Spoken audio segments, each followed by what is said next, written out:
Fotosintesis yang menakjubkan. Melihat-lihat di alam adalah sungguhan mutlak bagi indera kita. Kita semua menikmati warna dan aroma tanaman, tetapi tampaknya melupakan kontribusi penting dari tanaman. Tanaman merupakan kebutuhan mutlak bagi kehidupan di muka bumi ini. Demikian karena proses fotosintesis, melihat lebih dekat pada tanaman yang tertahan kuat di tanah dengan bantuan akar.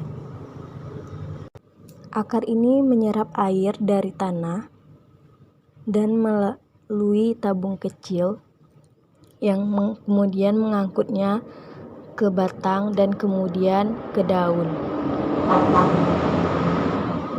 Batang memegang daun di sedemikian rupa sehingga menyerap energi maksimum dari sinar matahari.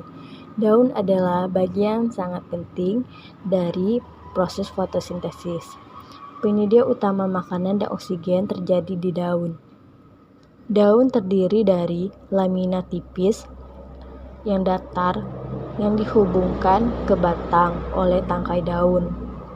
Lamina pipih menyediakan area permukaan yang luas untuk menjebak sinar matahari.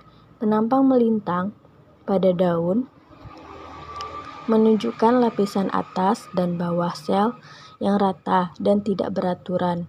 Di bawah lapisan atas adalah lapisan sel yang tersusun rapat. Sel-sel ini memiliki organel khusus yang disebut dengan kloroplas. Kloroplas mengandung pigmen klorofil yang memberi warna hijau pada daun. Lapisan berikutnya memiliki sel-sel yang tersusun longgar dengan ruang udara yang cukup besar.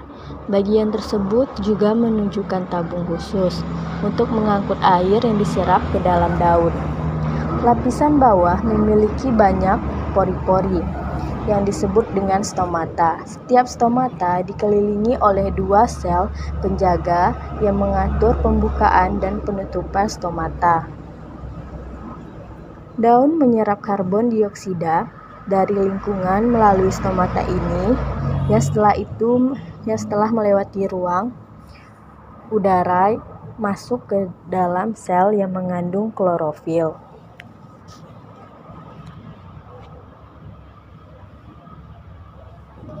Molekul air dan karbon dioksida akhirnya diserap oleh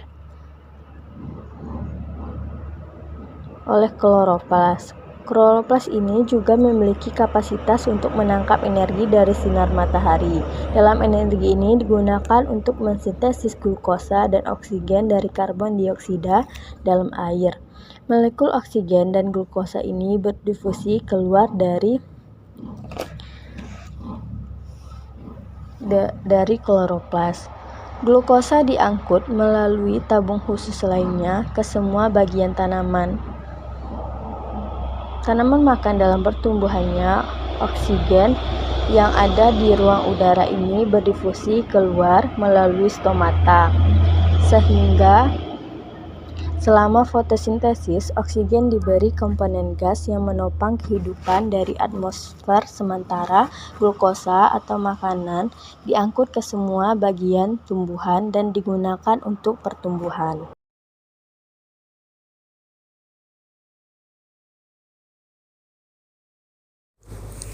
Sifat-sifat cahaya matahari.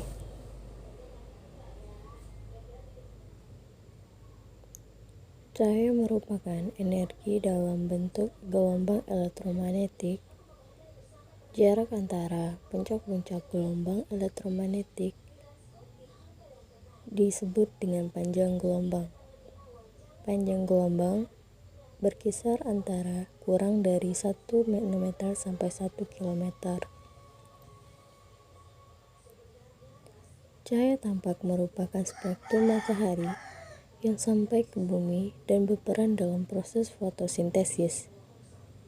Cahaya tampak yang mempunyai panjang gelombang 680 nanometer dan 700 nanometer akan diserap oleh klorofil dan berperan dalam reaksi terang. Cahaya dapat diserap, dipantulkan, dan diteruskan. Di dalam fotosintesis, bahan-bahan yang menyerap cahaya disebut dengan pigmen. Pigmen yang berbeda akan menyerap cahaya dengan panjang gelombang yang berbeda dan panjang gelombang yang diserap akan menghilang. Dalam hal ini berlaku hukum kekekalan energi, bahwa energi tidak bisa diciptakan, juga tidak bisa dimusnahkan. Walaupun warna dari spektrum yang diserap oleh klorofil menghilang, energinya tidak hilang.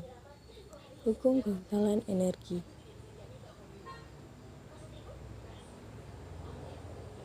Energi radiasi sinar matahari ditangkap oleh klorofil, kemudian diubah menjadi energi kimia melalui proses fotosintesis. Dalam hal ini tidak ada energi yang musnah.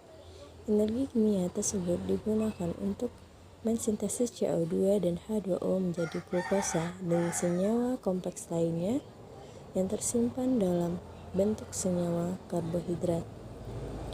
Bahan makanan bila dikonsumsi oleh makhluk hidup lainnya akan diubah menjadi energi kinetik dan begitu seterusnya. Sebab energi tidak bisa diciptakan, juga tidak bisa dimusnahkan.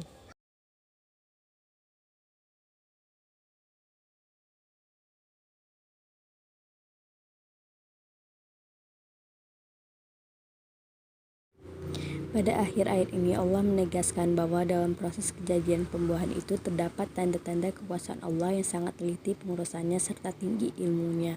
Tanda-tanda kekuasaan Allah itu menjadi bukti bagi orang-orang yang beriman. Dari ayat-ayat ini dapat dipahami bahwa perhatian manusia pada segala macam tumbuhan hanya sebatas pada keadaan lahir sebagai bukti adanya kekuasaan Allah, tidak sampai mengungkap rahasia kekuasaan Allah terhadap penciptaan tumbuhan-tumbuhan itu.